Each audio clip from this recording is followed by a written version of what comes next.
ನಮಸ್ಕಾರ, ಅಮೋಘ ವಾರ್ತೆಗಳಿಗೆ ಸ್ವಾಗತ. ನಾನು ಚಿತ್ರ ವಸಿಷ್ಠ. ಇದೀಗ ಮುಖ್ಯಾಂಶಗಳು. ನಗರಸಭೆ ಅಧ್ಯಕ್ಷರ ವಿರುದ್ಧ ಅವಿಶ್ವಾಸ ನಿರ್ಣಯದಲ್ಲಿ ಬಿಜೆಪಿ ರಾಜ್ಯಾಧ್ಯಕ್ಷರಿಗೆ ಮುಖಭಂಗ ಹೊರತು ನನಗಲ್ಲ. ಜಿಲ್ಲೆಯಲ್ಲಿ ಬಿಜೆಪಿನ ಕಾಂಗ್ರೆಸ್ಗೆ ಅಡ ಇಟ್ಟಿದ್ದಾರೆ. ಮಾಜಿ ಸಚಿವ ಎಚ್.ಡಿ. ರೇವಣ್ಣ ಹೇಳಿಕೆ. ಮತ್ತು ಸರ್ಕಾರಿ ನೌಕರನ ಅನುಮಾನಾಸ್ಪದ ಸಾವು, ಸಂಬಂಧಿಕರಿಂದ ಕೊಲೆ ಶಂಕೆ. ವಾರ್ತೆಗಳ ವಿವರ. ನಗರಸಭೆ ಅಧ್ಯಕ್ಷರ ವಿರುದ್ಧ ಅವಿಶ್ವಾಸ ನಿರ್ಣಯದಲ್ಲಿ ಬಿಜೆಪಿ ರಾಜ್ಯಾಧ್ಯಕ್ಷರಿಗೆ ಮುಖಭಂಗ ಹೊರತು ನನಗಲ್ಲ. ಜಿಲ್ಲೆಯಲ್ಲಿ ಬಿಜೆಪಿನ ಕಾಂಗ್ರೆಸ್ಗೆ ಅಡ ಇಟ್ಟಿದ್ದಾರೆ ಎಂದು ಮಾಜಿ ಸಚಿವ ಎಚ್.ಡಿ. ರೇವಣ್ಣ ಹೇಳಿದರು. ಮಾಧ್ಯಮದೊಂದಿಗೆ ಮಾತನಾಡಿ, ಬಿಜೆಪಿ ಪಕ್ಷದ ರಾಜ್ಯಾಧ್ಯಕ್ಷರಿಗೂ ತಿಳಿಸಿದ್ದೇನೆ, ನನಗೆ ಮುಖಭಂಗ ಆಗಿಲ್ಲ. ಬಿಜೆಪಿ ರಾಜ್ಯಾಧ್ಯಕ್ಷರಿಗೆ ಮುಖಭಂಗ ಆಗಿರುವುದು ಕಳೆದ 1 ವರ್ಷದಿಂದ ಜಿಲ್ಲೆಯಲ್ಲಿ ಏನು ನಡೆಯುತ್ತಿದೆ ಬಿಜೆಪಿ ರಾಜ್ಯಾಧ್ಯಕ್ಷರಿಗೆ ಗೊತ್ತಾಗಬೇಕು. ಬಿಜೆಪಿ ಕಾಂಗ್ರೆಸ್ 2 ಸೇರಿ ಪ್ರಾದೇಶಿಕ ಪಕ್ಷದ ಮೇಲೆ ಸವಾಲು ಒಡ್ಡಿದ್ದಾರೆ. ಆ ಸವಾಲನ್ನು ನಾವು ಸ್ವೀಕರಿಸುತ್ತೇವೆ. ನಮ್ಮ ಸದಸ್ಯರು ನಮ್ಮ ಪಕ್ಷದ ಗೌರವ ಉಳಿಸಿದ್ದಾರೆ. ರಾಜ್ಯದ ಬಿಜೆಪಿ ರಾಜ್ಯಾಧ್ಯಕ್ಷರಿಗೆ ಮುಖಭಂಗ ಆಗಿದ್ದು ಹಾಸನ ಜಿಲ್ಲೆಯಲ್ಲಿ ಬಿಜೆಪಿನ ಕಾಂಗ್ರೆಸ್ಗೆ ಅಡ್ಡ ಇಟ್ಟಿದ್ದಾರೆ. ಕಾಂಗ್ರೆಸ್ ಬಿಜೆಪಿ ಇವರು 3 ಜನ ಸೇರಿ ಅದೇನು ಕಡೆದು ಕಟ್ಟೆ ಹಾಕ್ತಾರೆ ನೋಡೋಣ. ನಮ್ಮ ಪಕ್ಷದ ಸದಸ್ಯರಿಗೆ ಕೃತಜ್ಞತೆ ಸಲ್ಲಿಸುತ್ತೇನೆ. ಅವರ ಜೊತೆ ನಾನು ಇರ್ತೇನೆ. ಆತನ ವಿರುದ್ಧ ಕಾನೂನು ರೀತಿ ಏನು ಕಲಿಸಬೇಕೋ ಕಲಿಸ್ತೀನಿ. ನಾನು 30 ವರ್ಷ ರಾಜಕೀಯ ಮಾಡಿದ್ದೀನಿ. ಇಂತಹದನ್ನೆಲ್ಲ ನೋಡಿದ್ದೀನಿ. ನನಗೆ ರಾಜಕೀಯ ಹಿನ್ನಡೆಯಲ್ಲ, ಇದು ಬುನಾದಿ. ಆ ಅಧ್ಯಕ್ಷನಿಗೆ ಮಾನ ಮರ್ಯಾದೆ ಗೌರವ ಇದೆಯಾ? ಈ 2 ರಾಷ್ಟ್ರೀಯ ಪಕ್ಷಗಳಿಗೆ ಹೆದರಲ್ಲ ಎಂದು ಹೇಳಿದರು. ರಾಜ್ಯದಲ್ಲಿ ನಾವು ಅಲಯನ್ಸು ಹಾಸನ ಜಿಲ್ಲೆಯಲ್ಲಿ ಕಾಂಗ್ರೆಸ್ಸು ಬಿಜೆಪಿ ಅಲಯನ್ಸ್ ಇದೆ. ಅದನ್ನು ಉತ್ತರನ ರಾಜ್ಯದ ಅಧ್ಯಕ್ಷ ಹೇಳಬೇಕಾಗತ್ತಷ್ಟೇ. ಅವ್ರ ಗಮನಕ್ಕೂ ತಂದಿದ್ದೀನಿ. ಚುನಾವಣೆ ಎಲೆಕ್ಷನ್ ಆಗೋದಕ್ಕಿಂತ ಮುಂಚೆ ಅವ್ರ ಗಮನಕ್ಕೆ ತಂದಿದ್ದೀನಿ. ಅವರು ಇದು ಇದು ಕೊಡೋದಕ್ಕಿಂತ ಮುಂಚೆನೇ ವಿಜಯೇಂದ್ರ ಅವ್ರ ಗಮನಕ್ಕೂ ತಂದಿದೆ. ನೋಡಪ್ಪ, ನಾನು ಹೇಳೋದು ಇಷ್ಟೇ, ನನಗಲ್ಲ. ನೀವು ಯಾರೋ ಪತ್ರಿಕೆಯವರು ಟಿ ವಿಯವರು ನಿಮಗೆ ಮುಖಭಂಗ ಆಗಿರೋದು ನನಗಲ್ಲ ರೀ, ರಾಜ್ಯದ ಬಿ ಜೆ ಪಿ ಅಧ್ಯಕ್ಷರಿಗೆ ಮುಖಭಂಗ ಆಗಿರೋದು. ಅವ್ರು ಹೋಗಿ ಕಾಂಗ್ರೆಸ್ಗೆ ಈ ಜಿಲ್ಲೆ ಅಡ ಇಟ್ಟರಲ್ಲಪ್ಪ, ಅದಕ್ಕೆ ನಾನು ಅವರಿಬ್ಬರು ಅಥವಾ ಕಾಂಗ್ರೆಸ್ನವರೇ ಇವ್ರಿಗೆ ಅಡ ಇಟ್ಟವರೋ ಗೊತ್ತಿಲ್ಲಪ್ಪ. ಯಾರು ಇವರಿಬ್ಬರಲ್ಲಿ ಅಂಡರ್ಸ್ಟ್ಯಾಂಡಿಂಗ್ ಏನಿದೆ ಅದು ಗೊತ್ತಿಲ್ಲಪ್ಪ ನನಗೆ. ಕಮಿಷನರ್ ಕಡೆಯಿಂದಲೇ ಕೊಟ್ಟು ಅದನ್ನು ಕಾನೂನುಬದ್ಧವಾಗಿ ಆ ಅಧ್ಯಕ್ಷನ ಮೇಲೆ ಏನು ಮಾಡಬೇಕು ಅನ್ನೋದು ಗೊತ್ತಿದೆ. ಅದು ಮಾಡ್ತೀವಿ. ಏನು ಅಧ್ಯಕ್ಷ ಏನು ಇನ್ನೊಂದು 5-6 ತಿಂಗಳು ಇರ್ತಾನೋ, ಎಷ್ಟು ದಿನ ಇರ್ತಾನೋ ನೋಡೋಣ. ಅದೇನೇನು ಕೊಡೋದು ಕಟ್ಟೆ ಹಾಕ್ತಾರೆ ಇವರು 3 ಜನ ಸೇರಿ ಅಂತ. ಯಾರ್ಯಾರು ಅಧ್ಯಕ್ಷ ಮತ್ತು 2 ಕಾಂಗ್ರೆಸ್ಸು ಬಿ ಜೆ ಪಿ ಇಬ್ಬರು ಸೇರೋರಲ್ಲಪ್ಪ. ನಮ್ಮದೇನಂತೆ ಅದು ಹೆಂಗೆ ಕಾನೂನು ರೀತಿ ಅದೇನು ಮಾಡಬೇಕು ಅನ್ನೋದು ಗೊತ್ತಿದೆ. ನಾವು ಕಲಿಸ್ತೀನಿ ಬಿಡಿ. ಅವೇಂತಾರೆ ಇಂಥವ್ರೆಲ್ಲ ನಾನು 30 ವರ್ಷ ರಾಜಕಾರಣದಲ್ಲಿ ಇಂಥವು ಎಷ್ಟು ನೋಡಿದ್ದೀನಿ ರೀ. ವಿಪ್ ಉಲ್ಲಂಘನೆ ಆಗಿದೆ. ವಿಪ್ಪಿನ ಏನು ಕಾನೂನು ರೀತಿ ಕ್ರಮ ತಗೋಬೇಕು ಪಕ್ಷ ತಗೊಳುತ್ತೆ. ಇವತ್ತು ಬಿ ಜೆ ಪಿ ಕಾಂಗ್ರೆಸ್ ಈ ಜಿಲ್ಲೆಯಲ್ಲಿ 2 ರಾಷ್ಟ್ರೀಯ ಪಕ್ಷಗಳು ಒಂದು ಪ್ರಾದೇಶಿಕ ಪಕ್ಷನ ಮಾಡಬೇಕು, ಇದ್ರ ವಿರುದ್ಧ ಹೋರಾಟ ಮಾಡಬೇಕು ಅಂತ ಅವ್ರು ತೀರ್ಮಾನ ಮಾಡಿದ್ದಾರೆ. ಅವೆರಡು ರಾಷ್ಟ್ರೀಯ ಪಕ್ಷಗಳು ಮಾಡಿ ತೀರ್ಮಾನ ಮಾಡಿದ್ದಕ್ಕೆ ಸಂತೋಷ. ಭಗವಂತ ಅವ್ರಿಗೆ ಒಳ್ಳೇದು ಮಾಡಲಿ. ರಾಜ್ಯದ ಅಧ್ಯಕ್ಷರು ಅವರಿಗೆ ಇನ್ನೂ ಹೆಚ್ಚಿನ ರೀತಿ ಬೇಕಾದ್ರೆ ಕೊಡಲಿ, ನಂದೇನು ಅಭ್ಯಂತರ. ನಮ್ಮ ಸದಸ್ಯರು ಒಗ್ಗಟ್ಟಾಗಿ ಮತ ಹಾಕಿದ್ದಾರೆ, ಅವರಿಗೆ ಧನ್ಯವಾದ ಹೇಳುವೆ. ಅಧ್ಯಕ್ಷರ ವಿರುದ್ಧ ಮುಂದಿನ ದಿನಗಳಲ್ಲಿ ಕಾನೂನು ಹೋರಾಟ ಮಾಡುತ್ತೇವೆ ಎಂದು ಮಾಜಿ ಸಚಿವ ಎಚ್.ಡಿ. ರೇವಣ್ಣ ಹೇಳಿದರು. ಮಾಧ್ಯಮದೊಂದಿಗೆ ಮಾತನಾಡಿದ ಅವರು, ಅವಿಶ್ವಾಸ ನಿರ್ಣಯವನ್ನು ಯಾವ ಉದ್ದೇಶಕ್ಕಾಗಿ ತಂದಿದ್ದೇವೆ ಎಂಬುದು ಎಲ್ಲರಿಗೂ ಗೊತ್ತು. ಶಾಸಕರು ಸೇರಿ ಎಲ್ಲ ಕುಳಿತು ಚರ್ಚಿಸಿ ತೀರ್ಮಾನ ಮಾಡಿದ್ದೆವು. ಈಗಿನ ಅಧ್ಯಕ್ಷರು ನನಗೆ 3 ತಿಂಗಳು ಸಾಕು, ಆದರೆ 3 ಹೋಗಿ 6 ತಿಂಗಳು ಕಳೆದರೂ ಅಧಿಕಾರ ಬಿಡಲಿಲ್ಲ. ಬೇಕಾದರೆ ಹಾಸನಾಂಬೆ ಮುಂದೆ ಸತ್ಯದ ಬಗ್ಗೆ ಆಣೆ ಮಾಡಲಿ. ನಾವು ಮುಸಲ್ಮಾನ್ ಸದಸ್ಯರಿಗೆ ಅವಕಾಶ ಕೊಡಬೇಕು ಎಂದಿದ್ದೆವು. ಮೊದಲ ಅವಧಿಗೆ ಕೊಡಿ ಎಂದಿದ್ದರು ಎಂದು ಹೇಳಿದರು. ನಾನು ಅವಿಶ್ವಾಸನ ಯಾವ ಉದ್ದೇಶದಿಂದ ತಂದಿದ್ದೀನಿ ಅನ್ನೋದು ನಮ್ಮ ಪಾರ್ಟಿ ಎಲ್ಲ ಕೂತ್ಕೊಂಡು ಅವತ್ತು ಅಧ್ಯಕ್ಷನ ಮುಸಲ್ಮಾನರು ಮಾಡಬೇಕು ಅಂತ ಫಸ್ಟು ತೀರ್ಮಾನ ಆಗಿ ಹಾಕಿಸ್ಬೇಕು ಅಂತ ಮಾಡಿದ್ರು. ಈ ಹುಡುಗ ಏನಾಯಿತು, ನಮ್ಮ ಶಾಸಕರು ಇಲ್ಲ, ಅವ್ನು 3-5 ತಿಂಗಳು ಸಾಕು, ನನಗೆ ಫಸ್ಟ್ ಟೈಮ್ ಕೊಡಿ ಅಂತ ಅಂದು ಹೇಳಿ ಹಾಸನಾಂಬ ಮುಂದೆ ಸತ್ಯ ಮಾಡಿಬಿಟ್ಟು 3 ತಿಂಗಳು ಸಾಕು ಅಂದ. 3 ತಿಂಗಳಾಯಿತು, 6 ತಿಂಗಳು ಕೊಟ್ಟಾಯ್ತಪ್ಪ. ಕೊಡಲಿಲ್ಲ ಪಾರ್ಟಿ. ಇದು ಆಮೇಲೆ ಕೂತ್ಕೊಂಡು ತೀರ್ಮಾನ ಮಾಡಿದ್ರು. ಇವು ಪಾರ್ಟಿ ವಿರುದ್ಧ ಹೋದ್ಮೇಲೆ ನಮ್ಮ ಪಾರ್ಟಿಯಿಂದ ಶಿಸ್ತು ಕ್ರಮ ತಗೋಬೇಕು ಅಂತ ಅವಿಶ್ವಾಸ ತಂದು ನಾವು ಗೊತ್ತಾಯ್ತು ಸರ್. ಅವಿಶ್ವಾಸ ತಂದು ಅದ್ರ ರೀತಿ ಏನೇನು ಕಾನೂನು ರೀತಿ ಕ್ರಮ ತಗೊಳ್ಳೋದಕ್ಕೆ ನಾವು ಮಾಡಿದ್ದೀವಿ. ನಮ್ಮ ಪಾರ್ಟಿಯ ಏನು 17 ಜನ ನಮ್ಮ ಪಾರ್ಟಿಯ ಚಿಹ್ನೆಯಿಂದ ಗೆದ್ದವರು. ಈಗ 16 ಜನ ನಮ್ಮವರು ಓಟ್ ಹಾಕಿದಾರಪ್ಪ. ಶಿಸ್ತನ್ನು ಕಾಪಾಡ್ಕೊಂಡವ್ರು ಈ ಅಧ್ಯಕ್ಷನ ಬಿಟ್ಟರೆ ಇನ್ನೆರಡು ಜನ ಇಂಡಿಪೆಂಡೆಂಟ್ ನಮ್ಮಲ್ಲೇ ಇದ್ದರು. 16, 2, 18 ಆಯಿತಾ? ಇನ್ನೆರಡು ಜನ 20 ಆಯ್ತಲ್ರಿ. 21 ನಾವು, ಅವರು B J P. Last time B J ಪಿಯ ಒಬ್ಬನು ನಾವು NDA ಒಟ್ಟು ಪಾರ್ಟ್ನರ್ ಇದ್ದೀವಿ ಅಂತ ಉಪಾಧ್ಯಕ್ಷರು ಕೊಟ್ಟಿದ್ದು ಅವ್ರಿಗೆ. ಕೊಡ್ರಿ ಒಂದು ಸಾರಿ ಏನು ನಾವು NDA ಇದ್ದಿದ್ದಾಗ ಅವ್ರ ಉಪಾಧ್ಯಕ್ಷರು ಇತ್ತಿಂಗ್ ಅಧ್ಯಕ್ಷರು ಕೊಟ್ಟಿದ್ದು. ಅವರು ರಾಜೀನಾಮೆ ಕೊಟ್ಟರು. ಅವ್ರು ಬಂದು ನಿನ್ನೆ ಇಲ್ಲೂ ನಮ್ಮ ಹತ್ರನೇ ಹೇಳೋಗಿದ್ರು. ಅವತ್ತು ಮೀಟಿಂಗಲ್ಲಿ 10 ಬಾರಿ ಅವರಿಬ್ಬರೂ ನಮ್ಮ ಹತ್ರ ಇಬ್ಬರಿದ್ರಲ್ಲ ಸರ್. ಒಬ್ಬರು MLC 24 ಗಂಟೆ ಇರೋರು, ಇನ್ನೊಬ್ಬರು ನಮ್ಮ ತಲೆ ಬರೋರು ಗಿರಾಕಿಗಳು, ಇಬ್ಬರು ಬಂದು ನಿಮ್ಮ ತಲೆ ಇರೋರು ಅಂತ ಹೇಳಿದರು. ಇನ್ನು 3 ಜನ ನಾವು ರೆಡಿ ಮಾಡಿದ್ದು. ಪಾಪ ಅವರೇನಾಯಿತು ಸರ್ ಇವರಿಬ್ಬರು ಕೈ ಕೊಟ್ಟರು ಅಂದಾಗ ನಾವು ಹೇಳಿದ್ರು ನೀವು ಯಾರಿಗಾರು ಮಾಡ್ಕೊಂಡ್ರಪ್ಪ. ನಾನು ಅವರ ಪಕ್ಷದ ರಾಜ್ಯದ ಅಧ್ಯಕ್ಷರಿಗೂ ತಿಳಿಸಿದ್ದೀನಿ. ಅಧ್ಯಕ್ಷರು ಗಮನ. ಈಗ ನನಗೆ ಯಾಕೆ ಮುಖಭಂಗ ಆಯ್ತಿದೆ? ಅವರ ಪಕ್ಷದ ರಾಜ್ಯದ ಅಧ್ಯಕ್ಷರಿಗೆ ಮುಖಭಂಗ ಆಗುತ್ತೆ. ಕಾಂಗ್ರೆಸ್ಸು BJP ಹಾಸನ ಜಿಲ್ಲೆಯಲ್ಲಿ ಒಟ್ಟಾಗಿ ಇವತ್ತು ನಡ್ಕೊಂಡಿದ್ದರಿಂದ ನನಗೆ ಯಾಕೆ ಆಗುತ್ತೆ? ನಾವು NDA ಪಾರ್ಟ್ನರು, ನಾವು ಶಿಸ್ತು ಏನಿದೆ ನಾವು ಪಾಲಿಸ್ತೀವಿ. NDA ಏನಿದೆ ಅದಕ್ಕೆ ನಾವು ಲಾಸ್ಟ್ ಟೈಮ್ ಆ ಉದ್ದೇಶದಿಂದ ನಾವು ಉಪಾಧ್ಯಕ್ಷರು ಕೊಟ್ಟಿದ್ದು. ಈ ಸಾರಿ ಲಾಸ್ಟ್ ಪಾರ್ಲಿಮೆಂಟ್ ಎಲೆಕ್ಷನಲ್ಲಿ ಏನು ನಡೀತು ಅನ್ನೋದು ನಿಮಗೆ ಗೊತ್ತಿದೆ. ಕಳೆದ 1 ವರ್ಷದಿಂದ ಏನು ನಡೀತಾ ಇದೆ ಜಿಲ್ಲೆಯಲ್ಲಿ ಗೊತ್ತಿದೆ. ಅವ್ರ ರಾಜ್ಯದ ಅಧ್ಯಕ್ಷರಿಗೆ ಗೊತ್ತಾಗಲಿ ಅಂತ ನಾವು ನಿನ್ನೆ ಆ ಉದ್ದೇಶದಿಂದಲೇ ವೋಟ್ ಹಾಕಲೇಬೇಕು. ನಮ್ಗೆ 21 ಜನ ಬಂತು, ಅವ್ರಿಗೆ 16 ಬಂತು. ನಾವು 5 ಸೀಟ್ ಮೆಜಾರಿಟಿ ನಾವಿದ್ದೀವಿ. ತಾತ್ವಿಕವಾಗಿ ಮೆಜಾರಿಟಿ JDS ಇದೆ. BJP ಕಾಂಗ್ರೆಸ್ ಎರಡೂ ಸೇರಿ ಒಂದು ಎರಡೂ ರಾಷ್ಟ್ರೀಯ ಪಕ್ಷಗಳ ಸೇರಿ ಈ ಜಿಲ್ಲೆಯ ಒಂದು ಪ್ರಾದೇಶಿಕ ಪಕ್ಷದ ಮೇಲೆ ಸವಾಲು ಹುಟ್ಟಿದ್ದಾರೆ ಅಷ್ಟೇ. ಆ ಸವಾಲನ್ನ ಸ್ವೀಕಾರ ಮಾಡ್ತೀವಿ. ಗೊತ್ತಾಯ್ತು ಸರ್? ಮಾನ ಮರ್ಯಾದೆ ಅನ್ನೋದಿದ್ದರೆ ಅವ್ರಿಗೆ, ಅವನು ಯಾವನೋ ಅಧ್ಯಕ್ಷ ಅವನಲ್ಲ, ಅವನಿಗೆ ಗೌರವ ಐತೇನು ರೀ? ಅವಕ್ಕೆ ವ್ಯಾಪಾರಕ್ಕೆ ನಿಂತ್ಕೊಂಡು ನನಗೆ ಗೊತ್ತು. 5 ವರ್ಷ ನಗರಸಭೆ ಹೆಂಗಾಯ್ತು ರೀ? 2.5 ವರ್ಷ ಮೆಜಾರಿಟಿ ಇಲ್ಲದೆ ಹೋದ್ರೂ ಯಾವುದೋ ಒಂದು ST ಮಾಡ್ಕೊಂಬರ್ಲಿಲ್ವೇನ್ರಿ? ಎಂಥದ್ದು ಜಿಲ್ಲಾ ಪರಿಷತ್ತಲ್ಲಿ ST ಮಾಡ್ಕೊಂಬರ್ಲಿಲ್ವಾ?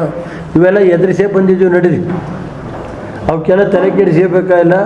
ಅವೆರಡೂ ರಾಷ್ಟ್ರೀಯ ಪಕ್ಷಗಳು ನಾನೇನು ಇದಿಲ್ಲ ನಮ್ಮ ಜಿಲ್ಲೆಯಲ್ಲಿ.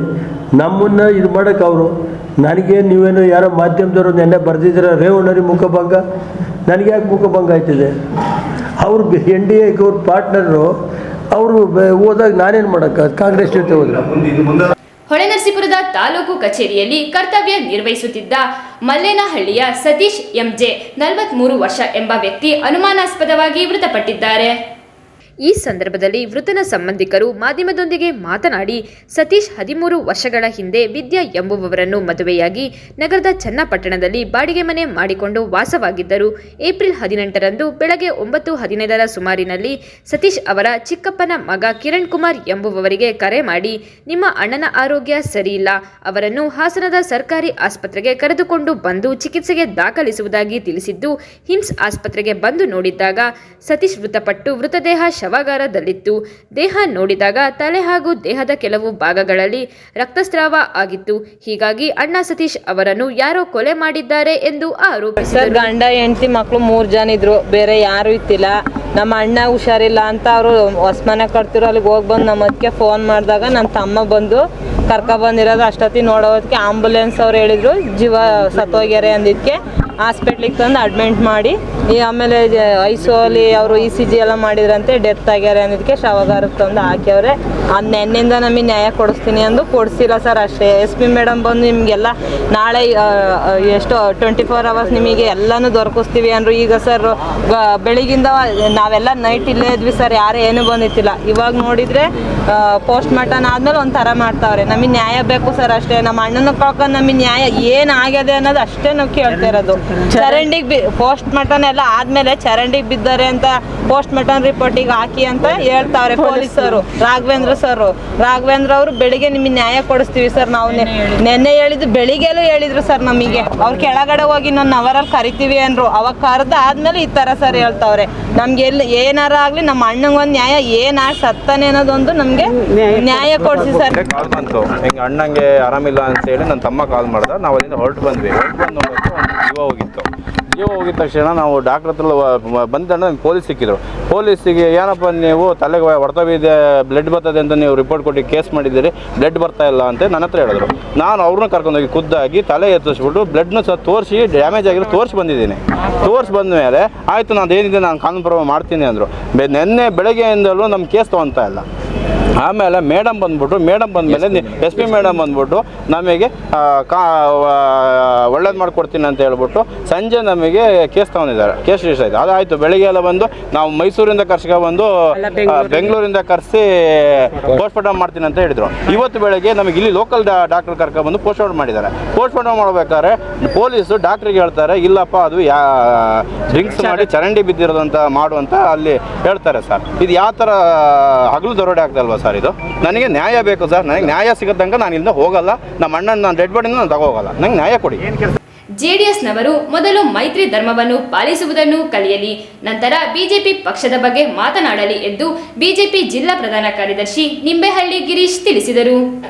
ಅವರು ಸುದ್ದಿಗಾರರೊಂದಿಗೆ ಮಾತನಾಡಿ, ವಿಧಾನ ಪರಿಷತ್ ಸದಸ್ಯ ಡಾಕ್ಟರ್ ಸೂರಜ್ ರೇವಣ್ಣ ಅವರು ಆರೋಪ ಮಾಡುವ ಮೊದಲು ಬಿಜೆಪಿ ಪಕ್ಷದವರನ್ನು ವಿಶ್ವಾಸಕ್ಕೆ ತೆಗೆದುಕೊಳ್ಳುವುದನ್ನು ಕಲಿಯಲಿ. ರಾಜ್ಯದಲ್ಲೇ ಒಂದು ರಾಜಕೀಯವಾದರೆ ಜಿಲ್ಲೆಯಲ್ಲೇ ಬೇರೆ ರಾಜಕೀಯ ನಡೆಯುತ್ತದೆ. ಹಾಸನದ ನಗರಸಭೆ ಅಧ್ಯಕ್ಷರ ಚುನಾವಣೆಯಲ್ಲಿ ಯಾವುದೇ ತಪ್ಪು ಮಾಡದ ಚಂದ್ರೇಗೌಡರನ್ನು ಏಕಾಏಕಿ ಕೆಳಗಿಳಿಸಲು ಕಾರಣ ಏನಿತ್ತು?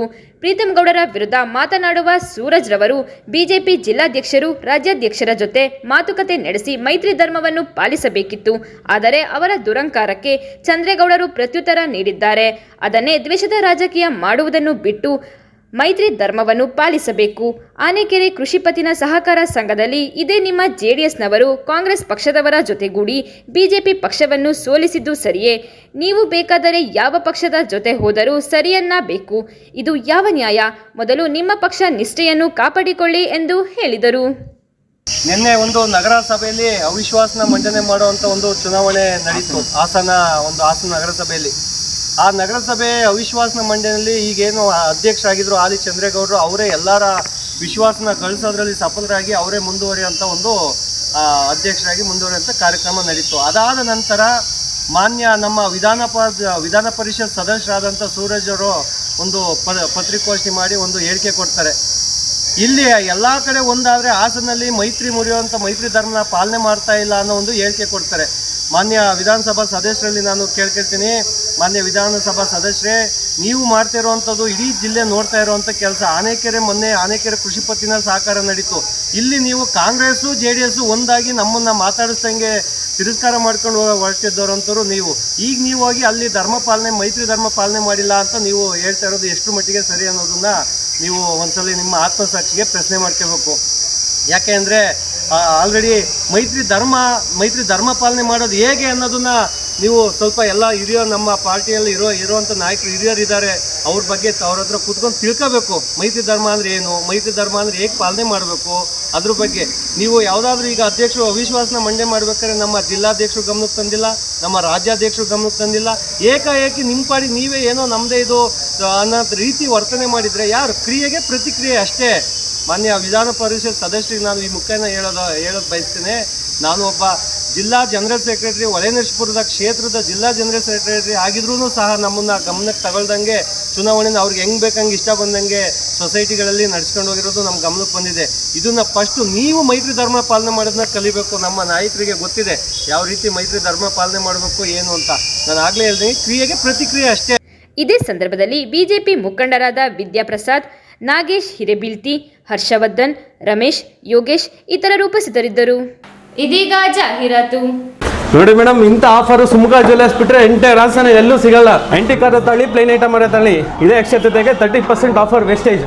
ಎಸ್, ನಮ್ಮ ಹಾಸನದ NR ಸರ್ಕಲ್ನ ಪೈ ಶೋರೂಮ್ ಅಪೋಸಿಟ್ನಲ್ಲಿರೋ ಸುಮುಖ ಜ್ಯುವೆಲ್ಲರ್ಸ್ನಲ್ಲಿ ಇದೇ ಅಕ್ಷಯ ತೃತೀಯಾಗೆ ಇವರು ಕೊಡ್ತಾ ಇರೋ ಬಂಪರ್ ಆಫರ್ಸ್ಗಳಿಗೆ ನೀವು ಕೂಡ ಫಿದಾ ಆಗೋಗ್ತೀರಾ. ನೀವು ಆಂಟಿ ಗೋಲ್ಡ್ನೇ ತಗೊಳ್ಳಿ, ರೆಗ್ಯುಲರ್ ಗೋಲ್ಡ್ನೇ ತಗೊಳ್ಳಿ, ಯಾವುದೇ ತಗೊಂಡ್ರು ಬುಕ್ ಮಾಡುವಾಗ ಜಸ್ಟ್ 40% ಅಡ್ವಾನ್ಸ್ನ ಕೊಟ್ಟೋದ್ರೆ ಸಾಕು. ಅಕ್ಷಯ ತೃತೀಯ ದಿನ ಬಂದು 100% ಪೇಮೆಂಟ್ನ ಮಾಡಿ ಚಿನ್ನನ ಮನೆಗೆ ತಗೊಂಡು ಹೋಗ್ಬೋದು. ಬರೀ ಗೋಲ್ಡ್ ಮಾತ್ರ ಅಲ್ಲ, ಸಿಲ್ವರ್ ಮೇಲೂ ಆಫರ್ ಇಟ್ಟಿದ್ದಾರೆ ಕಣ್ರಿ. ನೋ ವೇಸ್ಟೇಜು, ಮೇಕಿಂಗ್ ಚಾರ್ಜ್ ಮೇಲೆ 20% ಡಿಸ್ಕೌಂಟು, ಜೊತೆಗೆ 10% ಅಡ್ವಾನ್ಸ್ನ ಕೊಟ್ಟೋದ್ರೆ ಸಾಕು. ನಾವೀಗ 5 ವರ್ಷದಿಂದ ಈ ಜ್ಯುವೆಲ್ಲರ್ಸ್ ಶಾಪ್ಗೆ ಬರ್ತಾ ಇದ್ದೀವಿ. ಇಲ್ಲಿ ತುಂಬ ಚೆನ್ನಾಗಿರೋ ಸೆಲೆಕ್ಷನ್ ಎಲ್ಲ ಸಿಕ್ಕುತ್ತೆ. ಬೆಳ್ಳಿ ಚಿನ್ನ ಎಲ್ಲ ಅಂತ ಗ್ಯಾರಂಟಿ. ಮತ್ತು ನಾವೊಂದು 200 ಗ್ರಾಮ್ ಹತ್ರ ಚಿನ್ನ ಮಾಡಿಸಿದ್ದೀವಿ. ಕುಶನಗರ ಕೊಡಗಿಂದ ಬಂದಿರೋದು ಅಲ್ಲಿಂದ. ನನ್ನ ಮಗಳು ಇಲ್ಲೇ ಇದ್ದಾಳೆ, ಅವಳು ಒಂದು 4 kg ಮೇನ್ ಮಾಡಿಸಿದ್ದಾಳೆ. ಒಳ್ಳೆ ಇದು ಕೊಡ್ತಾರೆ ಮತ್ತು ಅವ್ರ ಕೈಗುಣ ಚೆನ್ನಾಗಿದೆ. ಬನ್ನಿ ತಗೊಂಡೋಗಿ. ಸುಮುಖ ಜ್ಯುವೆಲರ್ಸ್ನ ತುಂಬ ಗೋಲ್ಡಿಂದ ಬರ್ತಾ ಇದ್ದೀವಿ. ಮದುವೆಗಿಂತ ಮುಂಚೆನೇ ನಾನು ತುಂಬ ಗೋಲ್ಡ್ನ ಪರ್ಚೇಸ್ ಮಾಡಿದ್ದೀನಿ. ಮದುವೆ ಆದಮೇಲೂ ತುಂಬ ಪರ್ಚೇಸ್ ಮಾಡಿದ್ದೀನಿ. ತುಂಬ ಫಿನಿಶಿಂಗ್ ತುಂಬ ಚೆನ್ನಾಗಿ ಕೊಡ್ತಾರೆ. ಲೈಟ್ ವೇಟ್ ಜ್ಯುವೆಲರ್ಸ್ ಆಗಲಿ, ಡೈಮಂಡು ಎಲ್ಲ ತುಂಬ ಚೆನ್ನಾಗಿರುತ್ತೆ. ನಾವು ಯಾವ ಥರ ಡಿಸೈನ್ ಬೇಕು ನಾವು ಫೋಟೋ ಕೊಟ್ಟರೆ ಸಾಕು, ಸೇಮ್ ಆ್ಯಸ್ ಇಟ್ ಈಸ್ ಅದೇ ಥರ ಮಾಡಿಕೊಡ್ತಾರೆ. ತುಂಬ ಚೆನ್ನಾಗಿರುತ್ತೆ. ಸರ್ವಿಸ್ ತುಂಬ ಚೆನ್ನಾಗಿದೆ. ಕಸ್ಟಮರ್ಸ್ ಜೊತೆ ತುಂಬ ಚೆನ್ನಾಗಿ ಸರ್ವಿಸ್ ಕೊಡ್ತಾರೆ. ಆಫರ್ಸ್ನ ಕೊಡೋಕೆ ಸುಮುಖ ಜ್ಯುವೆಲರ್ಸ್ನವರು ರೆಡಿ ಆಗಿದ್ದಾರೆ. ಚಿನ್ನ ಬೆಳ್ಳಿ ತಗೊಳಕ್ ನೀವು ರೆಡಿನಾ? ಹಾಗಾದ್ರೆ ಬನ್ನಿ ಈ ಅಕ್ಷಯ ತೃತೀಯನ ಸುಮುಖ ಜ್ಯುವೆಲರ್ಸ್ ಜೊತೆ ಸೆಲೆಬ್ರೇಟ್ ಮಾಡೋಣ. ಎಲ್ಲರ ಸುಮುಖ ಜ್ಯುವೆಲರ್ಸ್ಗೆ ಬನ್ನಿ, ಆಫರ್ನ ತಗೊಳ್ಳಿ. KNA milestone English medium school and PU college, Holenarasipura. ನುರಿತ ಬೋಧಕ ವರ್ಗದಿಂದ ಅತ್ಯುತ್ತಮ ಶಿಕ್ಷಣದೊಂದಿಗೆ ಪ್ರತಿ ವರ್ಷ ವಿದ್ಯಾರ್ಥಿಗಳ ಉತ್ತಮ ಫಲಿತಾಂಶದೊಂದಿಗೆ ಮುನ್ನಡೆಯುತ್ತಿದೆ. ನಮ್ಮ ಶಾಲೆಯಲ್ಲಿ ಮ್ಯೂಸಿಕ್, ಡ್ಯಾನ್ಸ್, ಚಿತ್ರಕಲೆ, ಧ್ಯಾನ, ಕರಾಟೆ ಮತ್ತು ಯೋಗ ತರಬೇತಿಯನ್ನ ನೀಡುತ್ತಿದ್ದು ಅಂತಾರಾಷ್ಟ್ರೀಯ ಮಟ್ಟದ ಕರಾಟೆ ಪ್ರತಿಭೆಗಳು ಕೂಡ ನಮ್ಮ ಶಾಲೆಯಲ್ಲಿರುವುದು ನಮ್ಮೆಲ್ಲರ ಹೆಮ್ಮೆಯಾಗಿದೆ. ಕ್ರೀಡಾ ಚಟುವಟಿಕೆಗಳಿಗೆ ವಿಸ್ತಾರವಾದ ಮೈದಾನವಿದ್ದು ಲೈಬ್ರರಿ ಮತ್ತು ಕಂಪ್ಯೂಟರ್ ಲ್ಯಾಬ್ ಒಳಗೊಂಡಂತೆ ಇಲ್ಲಿ ವ್ಯಾಸಂಗ ಮಾಡುತ್ತಿರುವ ಪ್ರತಿ ವಿದ್ಯಾರ್ಥಿಗಳಿಗೆ ಎಕ್ಸ್ಪರ್ಟ್ ಟೀಚರ್ಸ್ಗಳೇ ಪ್ರತ್ಯೇಕವಾಗಿ ಸ್ಟಡಿ ಅವರ್ಸ್ ಮಾಡುವುದರಿಂದ ವಿದ್ಯಾರ್ಥಿಗಳಿಗೆ ಯಾವುದೇ ಬೇರೆ ಕೋಚಿಂಗ್ ಸೆಂಟರ್ ಅವಶ್ಯಕತೆ ಇರುವುದಿಲ್ಲ. ವಿದ್ಯಾರ್ಥಿಗಳ ಸರ್ವತೋಮುಖ ಶಿಕ್ಷಣದ ಅಭಿವೃದ್ಧಿಗಾಗಿ ಸದಾ ಮಿಡಿಯುವ ಶಿಕ್ಷಕರು ಗ್ರೂಪ್ ಸ್ಟಡಿ, ಸ್ಪರ್ಧಾತ್ಮಕ ಪರೀಕ್ಷೆಗೆ ಕ್ವಿಜ್ ಮತ್ತು ಡಿಬೇಟ್ ನಡೆಸಿ ಪ್ರತಿ ತಿಂಗಳಿಗೊಮ್ಮೆ ಪೋಷಕರ ಸಭೆಯನ್ನ ನಡೆಸಲಾಗುತ್ತದೆ. ನಮ್ಮ ಶಾಲೆಯಲ್ಲಿ ಉತ್ತಮ ಬಸ್ ಸೌಲಭ್ಯವಿದ್ದು ದೂರದ ಮಕ್ಕಳಿಗೆ ಊಟ ಮತ್ತು ಹಾಸ್ಟೆಲ್ ವ್ಯವಸ್ಥೆಯೂ ಲಭ್ಯವಿರುತ್ತದೆ. Admission open for nursery, first standard to PUC. KNA milestone English medium school and PU college, KNA extension, old Channarayapatna road, Holenarasipura. Mobile 9108510737, 9108510735. Shivanandi tiles, paints and sanitary. ಹಾಸನದ ಅತಿ ದೊಡ್ಡ tiles, paints and sanitary ware shop ನಮ್ಮ ಶಿವನಂದಿ. ನಿಮ್ಮ ಕನಸಿನ ಮನೆಯ ಅಂದವನ್ನ ಹೆಚ್ಚಿಸುವಂತಹ ಎಲ್ಲ ವಸ್ತುಗಳು ಒಂದೇ ಸೂರಿನಡಿಯಲ್ಲಿ ಲಭ್ಯವಿದೆ. ಯಾವುದೇ ಕಟ್ಟಡದ ನಿರ್ಮಾಣಕ್ಕೆ ಅಗತ್ಯವಾದ ವಿನೂತನ ಶೈಲಿಯ ಬಗೆ ಬಗೆಯ ಡಿಸೈನ್ಸ್ ಉಳ್ಳ ಟೈಲ್ಸ್ಗಳು, ವೆಟ್ರಿಫೈಡ್ ಟೈಲ್ಸ್ಗಳು, ಸೆರಾಮಿಕ್ ಐಟಮ್ಸ್ಗಳು, ಎಲ್ಲ ಬಗೆಯ ಬ್ರಾಂಡೆಡ್ ಕಂಪನಿಯ ಪೇಂಟ್ಸ್ಗಳು, ಕಿಚನ್ ಮತ್ತು ಬಾತ್ರೂಮ್ಗಳ ಅಂದವನ್ನು ಹೆಚ್ಚಿಸುವಂತಹ ಸ್ಯಾನಿಟರಿ ಐಟಮ್ಸ್ಗಳು, ಮಾಡ್ಯುಲರ್ ಕಿಚನ್ ಆಕ್ಸೆಸರೀಸ್ಗಳು, stone works, bathroom fittings, wooden ಫಿನಿಶಿಂಗ್ಸ್ಗಳು, ಪ್ಲಂಬಿಂಗ್ ಮೆಟೀರಿಯಲ್ಸ್ ಮತ್ತು ಎಲೆಕ್ಟ್ರಿಕಲ್ ಐಟಮ್ಸ್ಗಳ ಲಕ್ಸುರಿಯಸ್ ಕಲೆಕ್ಷನ್ಸ್ ಇದೀಗ ನಮ್ಮ ಹಾಸನದ ನಿಮ್ಮ ಶಿವನಂದಿ ಟೈಲ್ಸ್, ಪೇಂಟ್ಸ್ ಅಂಡ್ ಸ್ಯಾನಿಟರಿಯಲ್ಲಿ ಲಭ್ಯವಿದೆ. Marbito tiles, Cera, Asian paints, Berger paints, ಒರಾಗ್ರಸ್, Hindware Italian collections, Jaquar, Astral pipes, Orient electric ಹೀಗೆ 20ಕ್ಕೂ ಹೆಚ್ಚು ಬ್ರಾಂಡೆಡ್ ಕಂಪನಿಯ superior tiles, paints and sanitary materials ಗಳಿಗಾಗಿ ಇಂದೇ ಭೇಟಿ ನೀಡಿ. Shivanandi tiles, paints and sanitary, HMT ಕಲ್ಯಾಣ ಮಂಟಪದ ಹತ್ತಿರ, ಮೈಸೂರು ರಸ್ತೆ, K Hosakoppalu, Hassan. Contact 9032251415.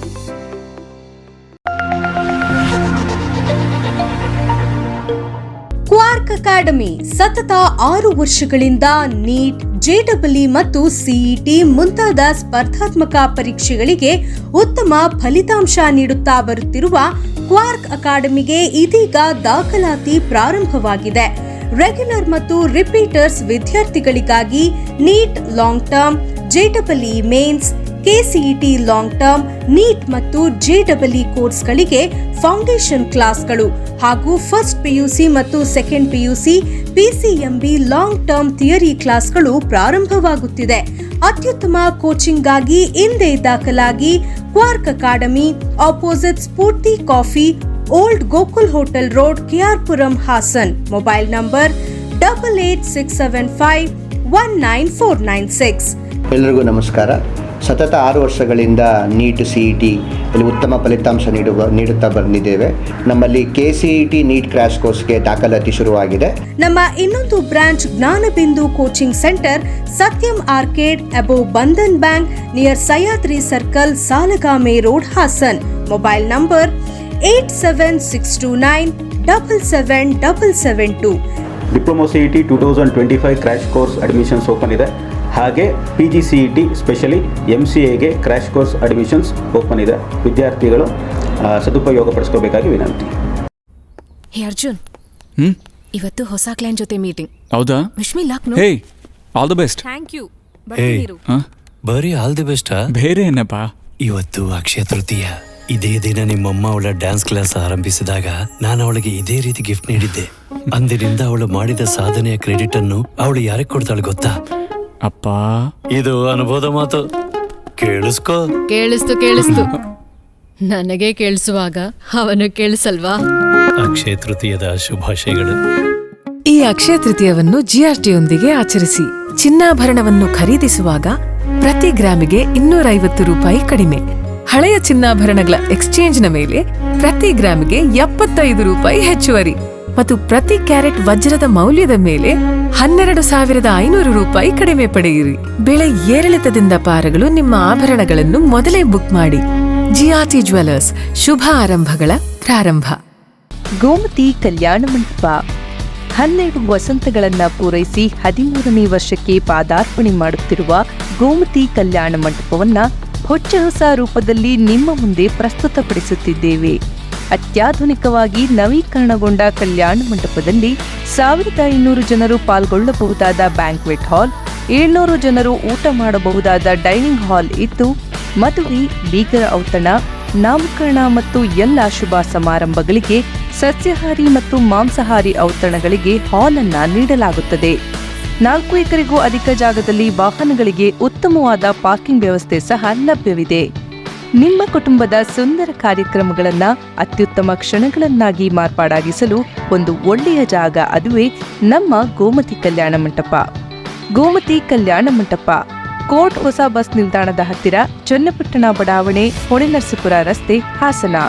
Booking ಹಾಗೂ ಹೆಚ್ಚಿನ ಮಾಹಿತಿಗಾಗಿ ಸಂಪರ್ಕಿಸಿ 9448427261 8970568666. ಈ ಅಕ್ಷಯ ತೃತೀಯದಂದು ಭೀಮಾದೊಂದಿಗೆ ಮನೆಗೆ ಶಾಶ್ವತ ಸಮೃದ್ಧಿಯನ್ನು ತನ್ನಿ. ಚಿನ್ನ, ಬೆಳ್ಳಿ ಹಾಗೂ ವಜ್ರದ ಮೇಲೆ ವಿಶೇಷ ಕೊಡುಗೆಗಳನ್ನು ಪಡೆಯಿರಿ. ಅಷ್ಟೇ ಅಲ್ಲ, ಚಿನ್ನ ಮತ್ತು ಬೆಳ್ಳಿಯ ಖರೀದಿಯೊಂದಿಗೆ ಸ್ಕ್ರಾಚ್ ಅಂಡ್ ವಿನ್ ಮಾಡಿ ವಿಶೇಷ ಕ್ಯಾಶ್ ಬ್ಯಾಕ್ ಪಡೆಯಿರಿ. ಇಂದೇ ತ್ವರೆ ಮಾಡಿ. ಕೊಡುಗೆಗಳು ಏಪ್ರಿಲ್ 18ರಿಂದ ಮೇ 1ರವರೆಗೆ ಮಾನ್ಯವಾಗಿರುತ್ತವೆ. ನಿಯಮಗಳು ಮತ್ತು ಷರತ್ತುಗಳು ಅನ್ವಯ.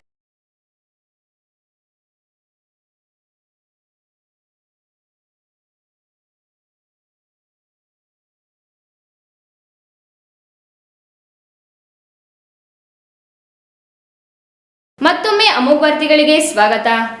ಈಗಾಗಲೇ ಕಾಲೇಜುಗಳ ಪರೀಕ್ಷೆ ಮುಗಿದು ಪ್ರವೇಶಾತಿ ಆರಂಭವಾದರೂ ಕೂಡ ಕಾಲೇಜಿಗೆ ಮೂಲಭೂತ ಸೌಕರ್ಯವೇ ಇಲ್ಲ. ಹೀಗಾದರೆ ವಿದ್ಯಾರ್ಥಿಗಳ ಪಾಡೇನು? ಅತಿಥಿ ಉಪನ್ಯಾಸಕರನ್ನು ನೇಮಕ ಮಾಡಿಕೊಂಡಿಲ್ಲ. ಇವೆಲ್ಲ ಗಮನಿಸಿದರೆ ಇವರು ಏನಾದರೂ ಖಾಸಗಿ ಕಾಲೇಜು ಜೊತೆ ಶಾಮೀಲಾಗಿದ್ದಾರಾ ಎನ್ನುವ ಅನುಮಾನ ನನಗಿದೆ ಎಂದು ಮಾಜಿ ಸಚಿವ HT ರೇವಣ್ಣ ಗಂಭೀರ ಆರೋಪ ಮಾಡಿದರು. ಜಿಲ್ಲಾ ಪಂಚಾಯತಿಗೆ ಗ್ರ್ಯಾಂಟ್ ಬಂದು 6 ತಿಂಗಳಾದ್ರೂ ಏಪ್ರಿಲ್ ಮೇ 2 ತಿಂಗಳಾಯಿತು, ಇವತ್ತುವರೆಗೆ ಅದೇನು ದುಡ್ಡು ಹಂಚ್ತಾ ಇಲ್ಲ. ಅದೇ ರೀತಿ ಏನು ಕಲ್ಲುಗಣಿ ಗುತ್ತಿಗೆದಾರರಿದ್ದಾರೆ, ಅದರಲ್ಲಿ ದುಡ್ಡು ಬಂದಿರೋಂಥ ದುಡ್ಡನ್ನು ಇವತ್ತುವರೆಗೆ ನಮಗೆ ಕೊಡೋಕ್ಕೆ ಇದು ಮಾಡ್ತಾರಪ್ಪ. ಯಾವ ಕಾರಣವೋ ಏನೋ ಗೊತ್ತಿಲ್ಲ. ನಾನು ಅಧಿಕಾರಿಗಳಿಗೆ ಹೇಳ್ತೀನಿ, ಕರೆಕ್ಟಾಗಿ ದುಡ್ಡು ಕೊಡೋದಿದ್ರೆ ಕೊಡಿ, ಕೊಡದು ಅಂದರೆ ಕಾನೂನು ರೀತಿ ಏನು ಮಾಡಬೇಕು ನಾನು ಮಾಡೋದಕ್ಕೆ ಪ್ರಯತ್ನ ಪಡ್ತೀನಿ. ಗೊತ್ತಾಯ್ತು ಸರ್? ಬಾಕಿ ವಿಷಯ ಕೆಲಸದ್ದು ಇವೆಲ್ಲ. ಈಗ ಉದಾಹರಣೆಗೆ ಕಾಲೇಜ್ ಅಡ್ಮಿಷನ್ ಸ್ಟಾರ್ಟ್ ಆಗಿದೆ. ಕಾಲೇಜುಗಳಿಗೆ ನಾನು ನಿನ್ನೆ ವಿಸಿಟ್ ಮಾಡಿದ್ದೆ ಹೊಳೆನರಸೀಪುರದಲ್ಲಿ ಕೆಲವು ಕಡೆ. ಆ ಕಾಲೇಜುಗಳಿಗೆ ಮೂಲಭೂತ ಸೌಕರ್ಯನೇ ಇಲ್ಲ. ಡೆಸ್ಕ್ ಇಲ್ಲ, ಕಂಪ್ಯೂಟ್ರ್ ಇಲ್ಲ. ಹೆಂಗೆ ಬರ್ತಾರೆ ಮಕ್ಕಳು? ಈ ಸರ್ಕಾರ 75 ವರ್ಷ ಆದರೂ ಶಿಕ್ಷಣ ಇಲಾಖೆಯಲ್ಲಿ ಇವತ್ತವರೆಗೆ ಡೆಸ್ಕು ಮತ್ತು ಬೇಕಾಗುವಂಥ ಕಂಪ್ಯೂಟ್ರ್ ಇರ್ಬೋದು. BCA ಇದೆ, ಕಂಪ್ಯೂಟ್ರ್ ಬೇಕು ಅಂತಾರೆ BCAಗೆ 50. ಅದು ಹೋಮ್ ಸೈನ್ಸ್ ಕಾಲೇಜು ರಾಜ್ಯದಲ್ಲಿ 5 ಹೊಳೆನರಸೀಪುರ ಒಂದೇ ಇರೋದು ಹಾಸನ ಜಿಲ್ಲೆಯಲ್ಲಿ, ರಾಜ್ಯದಲ್ಲಿ 5 ಹೋಮ್ ಅಲ್ಲಿಗೆ 50 ಇದು ಬೇಕು ಅಂತಾರೆ. ಟೀಚರ್ಸ್ ಇಲ್ಲ ಅಂತಾರೆ. ಇದಕ್ಕೆ ಫಸ್ಟ್ ಇಯರ್ ಮಹಿಳಾ ಕಾಲೇಜಿಗೆ 5 ಟೀಚರ್ಸ್ ಇಲ್ಲ ಅಂತಾರೆ. ಸಬ್ಜೆಕ್ಟ್ ಹೆಂಗೆ ಪಾಠ ಮಾಡ್ತಾರೆ? ಆಮೇಲೆ ಫೀಸು ನಾವು ಹಿಂದೆ ಕುಮಾಂಡರ್ ಇದ್ದಾಗ ಹೆಣ್ಮಕ್ಳಿಗೆ ಫೀಸೇ ಇಲ್ಲ ಅಂತ ಮಾಡಿದ್ದೆ, ಕಾಲೇಜ್ ಫೀಸೇ. ಈಗ ಆ ವಿಲೇಜ್ನ ಅವರು ಕಟ್ಕೋಬೇಕು, SC ST. ಆಮೇಲೆ ಅವ್ರಿಗೆ ಚೆಕ್ಕಲ್ಲಿ ಕೊಡ್ತಾರೆ, ಆಮೇಲೆ ಅವರು ಕಾಲೇಜಿಗೆ ಕೊಡಬೇಕು. ಆಮೇಲೆ ರಾಜ್ಯದಲ್ಲಿ 480 ಸರ್ಕಾರಿ ಕಾಲೇಜುಗಳಿವೆ. ಯಾವ ರೀತಿ ನಡೀತಾ ಐತೆ ಅಂದರೆ, ಆ ಮಕ್ಕಳು ಡೊನೇಷನ್ ಐತಲ್ಲ ಸರ್, ಡೊನೇಷನ್ನು ಒಂದೊಂದು ಕಾಲೇಜಲ್ಲಿ 20 ರಿಂದ 30 ಲಕ್ಷ ಕಲೆಕ್ಟ್ ಆಗುತ್ತೆ. ಅದರಲ್ಲಿ 6 ಲಕ್ಷ ರೂಪಾಯಿ ಮಾತ್ರ ಇದು ಅಂತ ಬರುತ್ತೆ, ಡೆಸ್ಕೋ ಪಸ್ಕೋ. ಅದನ್ನು 6 ಲಕ್ಷ ಇಂಟು 430 ಅಂದರೆ ಎಷ್ಟಾಯಿತು? ಸುಮಾರು 25 ಕೋಟಿ ಆಯಿತಾ? 25 ಕೋಟಿ ಆಯಿತು. ಎಷ್ಟಾಯಿತು? ಅದನ್ನು ಸ್ಟೇಟ್ ಲೆವೆಲ್ ಟೆಂಡರ್ ಅಂತೆ. ಹಿಂದೆಲ್ಲವ ಇಲ್ಲೇ ಈ ಕಾಲೇಜ್ ಪ್ರಿನ್ಸಿಪಾಲೇ ಟೆಂಡ್ರು ಕರ್ಕೊಂಡು ಏನು ಬೇಕೋ ಸ್ಕೂಲ್ ಟೇಬಲು ಫೀಸ್ ದುಡ್ಡು ಅದನ್ನು ಹೊಡೆಯೋಕ್ಕೆ ಶುರು ಮಾಡಿರಲ್ಲಪ್ಪ ಗಿರಾಕಿಗಳು. ಎಷ್ಟು ಬಂತು ಸರ್? 28 ಕೋಟಿ. 430 ಕಾಲೇಜ್ಗೆ 6 ಲಕ್ಷದಂತೆ. ಅವರು ಸ್ಟೇಟ್ ಲೆವೆಲ್ ಟೆಂಡರ್ ಕರೆಯೋದಂತೆ. ಈ ಮಟ್ಟಕ್ಕೆ ಬಂದು ಹೋಯ್ತಲ್ರಿ ಇದು. ಏನು ರೀ ಇದು? 430 ಕಾಲೇಜು ಇವರೇ ಟೆಂಡರ್ ಕರೆಯೋದು. 480 ಇರಬೇಕು. 480 ಅಷ್ಟು ಕಾಲೇಜ್ಗಳಿಗೆ ಇವರೇ ಟೆಂಡರ್ ಕರೆಯೋದಂತೆ. ಇನ್ನು ಭಾಗ್ಯ ಯಾವ ಮಟ್ಟಕ್ಕಿದೆ ಅನ್ನೋದನ್ನ ನೀವು ಹೇಳಬೇಕಾಯ್ತು. ಅಲ್ಲಿ ಕಸ ಗುಡಿಸೋದು ಪ್ರಿನ್ಸಿಪಾಲೇ ಗುಡಿಸ್ತಾವ್ರೀಗ. ಕಸ ಗುಡಿಸೋದು ಪ್ರಿನ್ಸಿಪಾಲೇ, ಅದಕ್ಕೂ ಜನ ಇಲ್ಲ. ಆಮೇಲೆ ಓಲಿ ಪಾರ್ಟ್ ಟೈಮ್ ಲೆಕ್ಚರರ್ ಮಾಡಬಾರ್ದೇನ್ರಿ ಅಪಾಯಿಂಟ್ಮೆಂಟ? ಆಮೇಲೆ ಅಡ್ಮಿಷನ್ ಹೆಂಗೆ ಬರ್ತವೆ? ನಾನು ಹೇಳೋದು ಇವರು ಪ್ರೈವೇಟ್ ಕಾಲೇಜವ್ರ ಜೊತೆ ಶಾಮೀಲಾಗ್ಯವ್ರು ಅಂತ ನನಗೊಂದು ಅನುಮಾನ ಬಂದೈತಿ. ಪ್ರೈವೇಟ್ ಕಾಲೇಜ್ ಜೊತೆ ಏನಾರು ಯಾವ ಹೊಸ ಕೋರ್ಸ್ ಬೇಕು ಅದನ್ನು ಮಕ್ಳಿಗೆ ಕೊಡಬೇಕಲ್ವಪ್ಪ. ಆ ವೈಸ್ ಚಾನ್ಸಲರ್ಗಳು ಅವ್ರು ಆರಾಮಾಗಿ ಏನೋ ಮೈಸೂರು ಮಹಾರಾಜರು ಮೈಸೂರಲ್ಲೊಂದು ಒಳ್ಳೆ ವೈಸ್ ಚಾನ್ಸಲರ್ ಬಂಗ್ಲೆ ಕೊಟ್ಟವ್ರೆ. ಒಳ್ಳೆ ಊಟ ತಿಂಡಿ, ಸರ್ಕಾರ ದುಡ್ಡು, ಆ ದುಡ್ಡಲ್ಲಿ ಮಜಾ ಮಾಡ್ಕೊಂಡು ಓಲಿ ಆ ಕಾಲೇಜ್ ವೈಸ್ ಚಾನ್ಸಲರ್ಗಳು ಹೋಗಿ ಕಾಲೇಜ್ಗಳಿಗೆ ಏನು ಬೇಕು, ಮುಂದಿನ ಮಕ್ಕಳು ಭವಿಷ್ಯ ಏನು ರೂಪಿಸ್ಬೇಕು, ಏನ್ರಿ ಉದಯವರೇ ಮಾಡಬೇಕಲ್ವಪ್ಪ? ಅಲ್ಲ ಹೇಳಿ. ನಾನು ನನ್ನ ಸಮಿತಿ ಸಭೆಯಲ್ಲಿ ಮಾತಾಡಿದ್ದೀನಿ, ಹೇಳಿದ್ದೀನಿ.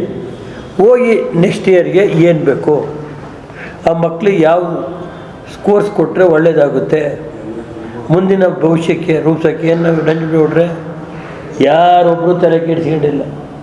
ಅಧಿಕಾರಿಗಳೂ ಇಲ್ಲ, ಮಂತ್ರಿಗಳಿಗೂ ಇಲ್ಲ, ವೈಸ್ ಚಾನ್ಸಲರ್ಗೂ ಇಲ್ಲ. ಆರಾಮಾಗಿ ಅವರು ಸರ್ಕಾರದ ದುಡ್ಡು ಬರುತ್ತೆ, ಅಲ್ಲಿ ಓಲಿ ಮೂಲಭೂತ ಸೌಕರ್ಯ ಬೇಕಲ್ರಿ. ಸಮಸ್ತ ಪೌರ ನೌಕರರುಗಳ ನ್ಯಾಯಸಮ್ಮತವಾದ ಬೇಡಿಕೆಗಳನ್ನು ಈಡೇರಿಸುವಂತೆ ಆಗ್ರಹಿಸಿ ಕರ್ನಾಟಕ ರಾಜ್ಯ ಪೌರ ನೌಕರರ ಸಂಘದಿಂದ ಟಮಟೆ ಚಳವಳಿ ಜೊತೆಗೆ ಕೈಗೆ ಕಪ್ಪು ಪಟ್ಟಿ ಧರಿಸಿ ಪ್ರತಿಭಟನಾ ಮೆರವಣಿಗೆ ನಡೆಸಿ ಜಿಲ್ಲಾಡಳಿತಕ್ಕೆ ಮನವಿ ಸಲ್ಲಿಸಿದರು. ಇದೇ ವೇಳೆ ಕರ್ನಾಟಕ ರಾಜ್ಯ ಪೌರ ನೌಕರರ ಸಂಘದ ಜಿಲ್ಲಾ ಪ್ರಧಾನ ಕಾರ್ಯದರ್ಶಿ ಲೋಕೇಶ್ ಮಾಧ್ಯಮದೊಂದಿಗೆ ಮಾತನಾಡಿ, ಸಂಘಟನೆಯ ಹಾಸನ ಶಾಖೆ ಮತ್ತು ಜಿಲ್ಲಾ ಶಾಖೆ ಇವರ ವತಿಯಿಂದ ರಾಜ್ಯದ ಸಮಸ್ತ ಪೌರ ನೌಕರರುಗಳ ನ್ಯಾಯಸಮ್ಮತವಾದ ಬೇಡಿಕೆಯನ್ನು ಮುಂದಿಟ್ಟುಕೊಂಡು ಟಮಟೆ ಚಳವಳಿ ಮತ್ತು ಮೆರವಣಿಗೆ ಕಾರ್ಯಕ್ರಮ ಹಮ್ಮಿಕೊಂಡಿದ್ದೇವೆ. ನಗರ ಸ್ಥಳೀಯ ಸಂಸ್ಥೆಯ ನೌಕರರನ್ನು ರಾಜ್ಯ ಸರ್ಕಾರಿ ನೌಕರರೆಂದು ಪರಿಗಣಿಸಬೇಕು. ಕೆಜಿಐಡಿ, ಜ್ಯೋತಿ ಸಂಜೀವಿನಿ ಸೇರಿದಂತೆ ಸರ್ಕಾರಿ ನೌಕರರು ಪಡೆಯುವ ಎಲ್ಲ ಸೌಲಭ್ಯಗಳನ್ನು ನಮಗೂ ವಿಸ್ತರಿಸಬೇಕು. ಹೊರಗುತ್ತಿಗೆ ಆಧಾರದ ಮೇಲೆ ಕೆಲಸ ನಿರ್ವಹಿಸುತ್ತಿರುವ ನೀರು ಸರಬರಾಜು ಸಹಾಯಕರು, ವಾಹನ ಚಾಲಕರು, ಒಳಚರಂಡಿ ವಿಭಾಗದ ನೌಕರರು, ಬೀದಿ ದೀಪ ಸಹಾಯಕರು, loaders, gardeners, sanitary supervisors, data entry operators, ವಾಹನ ಸಹಾಯಕರು ಇವರುಗಳನ್ನು ನೇರ ಪಾವತಿ ಯೋಜನೆಯಲ್ಲಿ ತರಬೇಕೆಂದು ಆಗ್ರಹಿಸಿದರು. ನೌಕರ ಸಂಘದ ರಾಜ್ಯಾಧ್ಯಕ್ಷರು ಆದೇಶದ ಮೇರೆಗೆ ಕರ್ನಾಟಕ ರಾಜ್ಯದ ಸ್ಥಳೀಯ ಸಂಸ್ಥೆ ಅಂದರೆ ನಗರಸಭೆ, ಪುರಸಭೆ, ಪಟ್ಟಣ ಪಂಚಾಯಿತಿಗಳಲ್ಲಿ ನಮ್ಮ ಪೌರ ನೌಕರರ ಬೇಡಿಕೆಗಳನ್ನ ಮುಂದಿಟ್ಟು 45 ದಿನಗಳ ಕಾಲ ಗಡುವನ್ನು ಕೊಟ್ಟಿದ್ದೀವಿ. ಹಾಗೆ ನಗರದ ಸಾರ್ವಜನಿಕರಿಗೆ ತೊಂದರೆ ಆಗದ ರೀತಿಯಲ್ಲಿ ನಾವಿವತ್ತು ಕಪ್ಪು ಪಟ್ಟಿಯನ್ನು ಧರಿಸಿ ಈ ದಿನ ತಮಟೆ ಚಳುವಳಿ ನಡೆಸುವ ಮುಖಾಂತರ ನಮ್ಮ ಪೌರ ನೌಕರರ ಬೇಡಿಕೆಗಳನ್ನ ಈಡೇರಿಸುವ ಒಂದು ಉದ್ದೇಶಕ್ಕೆ ಮತ್ತೆ ನಮ್ಮ ಜಿಲ್ಲಾ ಆಡಳಿತಕ್ಕೆ ಮತ್ತೆ ನಮ್ಮ ಸರ್ಕಾರದ ಗಮನಕ್ಕೆ ತರಲು ನಮ್ಮ ಪೌರ ನೌಕರರ ಬೇಡಿಕೆಗಳನ್ನ ಮುಂದಿಟ್ಕೊಂಡು ಇವತ್ತು DC ಕಚೇರಿವರೆಗೂ ತಮಟೆ ಚಳವಳಿ ಕಾರ್ಯಕ್ರಮ ನಂಬಿಕೊಂಡಿದ್ದೀವಿ. ಅವರಿಗೆ ಮನವಿ ಕೊಡುವ ಮುಖಾಂತರ ಸರ್ಕಾರಕ್ಕೆ ನಮ್ಮ ಅಳಲು ಮತ್ತು ನಮ್ಮ ಹೊರಗುತ್ತಿಗೆ ನೌಕರನ ಏನು ಜೀತ ಪದ್ಧತಿಯಲ್ಲಿ ತಂದಿಟ್ಟಿದ್ದಾರೆ.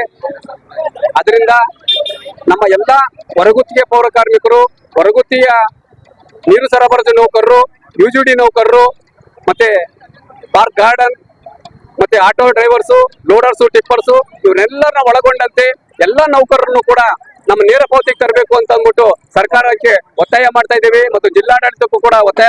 ಪ್ರತಿಭಟನೆಯಲ್ಲಿ ಕರ್ನಾಟಕ ರಾಜ್ಯ ಪೌರ ನೌಕರರ ಶಾಖಾ ಸಂಘದ ಅಧ್ಯಕ್ಷ ವೆಂಕಟೇಶ್, ಉಪಾಧ್ಯಕ್ಷ ರಮೇಶ್, ಸಂಘಟನಾ ಕಾರ್ಯದರ್ಶಿ ಪರಶುರಾಮು ಸೇರಿದಂತೆ ಸದಸ್ಯರುಗಳು ಇದೇ ವೇಳೆ ಉಪಸ್ಥಿತರಿದ್ದರು. ಶ್ರೀ ಜೀತ್ಮಲ್ ಕೊತಾರಿ ರವರ ಆಶೀರ್ವಾದದೊಂದಿಗೆ ಸುಭಾಷ್ ಚೌಕದಲ್ಲಿ ನೂತನವಾಗಿ ನವೀಕೃತಗೊಂಡ ಹಾಸನದ ಏಕೈಕ ಬೆಳ್ಳಿ ಆಭರಣಗಳ ಮಳಿಗೆಯಾದ ವಿಜಯ್ ಸಿಲ್ವರ್ ಪ್ಯಾಲೇಸ್ ಅದ್ದೂರಿಯಾಗಿ ಪ್ರಾರಂಭಗೊಂಡ ಹಿನ್ನೆಲೆಯಲ್ಲಿ ಜಿಲ್ಲೆಯ ಗಣ್ಯರು ಆಗಮಿಸಿ ಶುಭ ಹಾರೈಸಿದರು. ಹಾಸನದ ದೇವಿಗೆರೆ ಬಳಿಯ ಸುಭಾಷ್ ಚೌಕದಲ್ಲಿ ನೂತನವಾಗಿ ನವೀಕೃತಗೊಂಡ ಹಾಸನದ ಏಕೈಕ ಬೆಳ್ಳಿ ಆಭರಣಗಳ ಮಳಿಗೆಯಾದ ವಿಜಯ್ ಸಿಲ್ವರ್ ಪ್ಯಾಲೇಸ್ ಅದ್ದೂರಿಯಾಗಿ ಪ್ರಾರಂಭಗೊಂಡಿದ್ದು, ಈ ಸಮಾರಂಭಕ್ಕೆ ಹಾಸನದ ಸಂಸದರಾದ ಶ್ರೇಯಸ್ ಪಟೇಲ್, ಅಮೋಘ್ ವಾಹಿನಿಯ ಮುಖ್ಯಸ್ಥರಾದ ಕೆಪಿಎಸ್ ಪ್ರಮೋದ್ ಮತ್ತು ಶ್ರೀಮತಿ ಶ್ರುತಿ ಮೋಹನ್ ಆಗಮಿಸಿ ಶುಭಾಶಯಗಳನ್ನು ಕೋರಿದರು. ಈ ಸಂದರ್ಭದಲ್ಲಿ ಕೊತಾರಿ ಕುಟುಂಬಸ್ಥರು ಹಾಜರಿದ್ದರು. ಸುಪ್ರಸಿದ್ಧ ಕೊತಾರಿಯವರ ಕುಟುಂಬದಲ್ಲಿ ವಿಜಯ್ ಸಿಲ್ವರ್ ಪ್ಯಾಲೇಸನ್ನು ನೂತನ ಒಂದು ನವೀಕೃತವಾದಂಥ ಶಾಖೆಯನ್ನು ಇವತ್ತು ನಮ್ಮ ಹಾಸನದಲ್ಲಿ ಓಪನ್ ಮಾಡಿದ್ದೀವಿ. ನಮ್ಮ ವಿಮಲ್ ಕೊತಾರಿ ಸರ್ ಅವರು ಅದ್ಭುತವಾದಂತಹ ಕಲೆಕ್ಷನ್ಸ್ನ ನಮ್ಮ ಬೆಳ್ಳಿಯ ಆಭರಣಗಳನ್ನ ಇಟ್ಟಿದ್ದಾರೆ ಮತ್ತು ಬೆಳ್ಳಿಯ ಸುಮಾರು ಜ್ಯುವೆಲ್ಲರ್ಸ್ ಎಲ್ಲ ಇಟ್ಟಿದ್ದಾರೆ. ಖಂಡಿತ ನಾನಂತೂ ಇದನ್ನು ನೋಡಿ ಮನಸ್ಸೋತು ಮುಂದಿನ ದಿನಗಳಲ್ಲಿ ಎಲ್ಲರಿಗೂ ರೆಕಮೆಂಡ್ ಮಾಡಬೇಕಂತ ನಾನು ತೀರ್ಮಾನ ಮಾಡಿದ್ದೀನಿ. ಒಂದು ಬಾರಿ ಬಂದು ಈ ಒಂದು ಅಂಗಡಿಗೆ ಭೇಟಿ ಕೊಟ್ಟು ನೋಡಿ, ಖಂಡಿತ ಮನಚೂರೆಗೊಳ್ಳುವಂತಹ ಒಂದಷ್ಟು ಒಳ್ಳೊಳ್ಳೆಯ ಪದಾರ್ಥಗಳು ಸಿಗುತ್ತೆ. ಜೊತೆಗೆ ಅತ್ಯಂತ ಕಡಿಮೆ ದರದಲ್ಲಿ ನಮ್ಮ ಕೊತಾರಿ ಫ್ಯಾಮಿಲೀಸ್ ಅವ್ರು ಹಾಕ್ಕೊಡ್ತಾ ಇದ್ದಾರೆ. ಒಂದು ಉಪಯೋಗ ಮಾಡಿಕೊಡಿ ಅಂತ ಹಾಸನ ಅಮೋಘ್ ಚಾನಲ್ ಮುಖಾಂತರ ನಾನು ಮನವಿ ಮಾಡ್ತೇನೆ. ಆ್ಯಕ್ಚುಲಿ ನಾನು ಫಸ್ಟ್ ಯೂಟ್ಯೂಬಿಗೆ ಅಂತ ವ್ಲಾಗ್ನ ಸ್ಟಾರ್ಟ್ ಮಾಡಿದೆ. ವ್ಲಾಗ್ ಸ್ಟಾರ್ಟ್ ಮಾಡಿದಾಗ ಸರಿಗೆ ಬಂದು ನಾನೇ ಅಪ್ರೋಚ್ ಮಾಡಿದೆ, ಸರ್ ಈ ಥರ ನಾನು ಒಂದು ಜ್ಯುವೆಲ್ರಿ ಹಾಕ್ಕೊಂಡಿದ್ದೀನಿ, ಒಂದು ವೀಡಿಯೋನ ಮಾಡ್ತೀನಿ ಅಂತ ಹೇಳಿ. ಯಾಕಂದರೆ ನಾನು ತುಂಬ ವರ್ಷದಿಂದ ಆಲ್ಮೋಸ್ಟ್ ಒಂದು 9 ಇಯರ್ಸಿಂದ ಇವ್ರ ಹತ್ರ ಬೈ ಮಾಡ್ತಾಯಿದ್ದೆ. ಸೊ ನನಗೇನಪ್ಪ ಅಂತಂದರೆ ವಿಜಯ್ ಸಿಲ್ವರ್ ಅಂತ ಅಂದರೆ ಒಂದು ಟ್ರಸ್ಟು ನಾನು ನಂಬಿದ್ದೀನಿ. ಸೊ ನನ್ನ ನಂಬಿರುವಂತಹ ಫಾಲೋವರ್ಸಿಗೂ ಇವ್ರ ಶಾಪಲ್ಲಿ ಚೆನ್ನಾಗಿರೋ ಕಲೆಕ್ಷನ್ ಸಿಗುತ್ತೆ ಅಂತ ಹೇಳಿಬಿಟ್ಟು ನಾನು ಇವ್ರದ್ದೊಂದು ವ್ಲಾಗ್ನ ಮಾಡಿ ಹಾಕಿದೆ. ಆ್ಯಂಡ್ ತುಂಬ ಜನ ನನಗೆ ಮೆಸೇಜಸ್ ಕೂಡ ಮಾಡಿದರು, ತುಂಬ ಚೆನ್ನಾಗಿದೆ ಅವ್ರ ಹತ್ರ ಕಲೆಕ್ಷನ್ಸ್ ಅಂತ ಹೇಳಿ. ಆವಾಗಿಂದ ಕಂಟಿನ್ಯೂಸ್ ಆಗಿ ಬಂದು ಸರ್ ಇವಾಗ ಒಂದು ಹೊಸದಾಗಿ ಶಾಪ್ನ ಓಪನ್ ಮಾಡಿದ್ದಾರೆ. ಕಂಗ್ರಾಟ್ಸ್ ಸರ್, ಕಂಗ್ರಾಟ್ಸ್ ಅಮ್ಮ. ಹಾಗಾಗಿ ನನ್ನ ಇನ್ವೈಟ್ ಮಾಡಿದ್ರು ಸ್ಯಾಟರ್ಡೆ, ನಾನು ಬರೋಕ್ಕಾಗಿರಲಿಲ್ಲ ಅಂತ ಹೇಳಿ ಇವತ್ತು ಬಂದೆ. ಸೊ ಯಾರಾದರೂ ವಿಡಿಯೋ ನೋಡ್ತಾ ಇದ್ದು ಇಂಟ್ರೆಸ್ಟ್ ಇದ್ದರೆ ಖಂಡಿತ ಇವ್ರ ಹತ್ರ ಬೈ ಮಾಡಿ. ಆ್ಯಂಡ್ ಟ್ರಸ್ಟ್ ವರ್ತಿ ಶಾಪ್ ಅಂತ ನನಗೆ ಯಾವಾಗಲೂ ಅನಿಸುತ್ತೆ. ಹಾಗಾಗಿ ನಾನು ಆಲ್ವೇಸ್ ಸಜೆಸ್ಟ್ ಮಾಡ್ತೀನಿ. Thank you. ಕೊನೆಯಲ್ಲಿ ಮತ್ತೊಮ್ಮೆ ಮುಖ್ಯಾಂಶಗಳು. ನಗರಸಭೆ ಅಧ್ಯಕ್ಷರ ವಿರುದ್ಧ ಅವಿಶ್ವಾಸ ನಿರ್ಣಯದಲ್ಲಿ ಬಿಜೆಪಿ ರಾಜ್ಯಾಧ್ಯಕ್ಷರಿಗೆ ಮುಖಭಂಗ ಹೊರತು ನನಗಲ್ಲ. ಜಿಲ್ಲೆಯಲ್ಲಿ ಬಿಜೆಪಿನ ಕಾಂಗ್ರೆಸ್ಗೆ ಅಡ ಇಟ್ಟಿದ್ದಾರೆ. ಮಾಜಿ ಸಚಿವ ಎಚ್.ಡಿ. ರೇವಣ್ಣ ಹೇಳಿಕೆ. ಮತ್ತು ಸರ್ಕಾರಿ ನೌಕರನ ಅನುಮಾನಾಸ್ಪದ ಸಾವು, ಸಂಬಂಧಿಕರಿಂದ ಕೊಲೆ ಶಂಕೆ. ಮುಂದಿನ ವಾರ್ತಾ ಸಂಚಿಕೆಯೊಂದಿಗೆ ಮತ್ತೆ ಭೇಟಿಯಾಗೋಣ. ವಂದನೆಗಳು.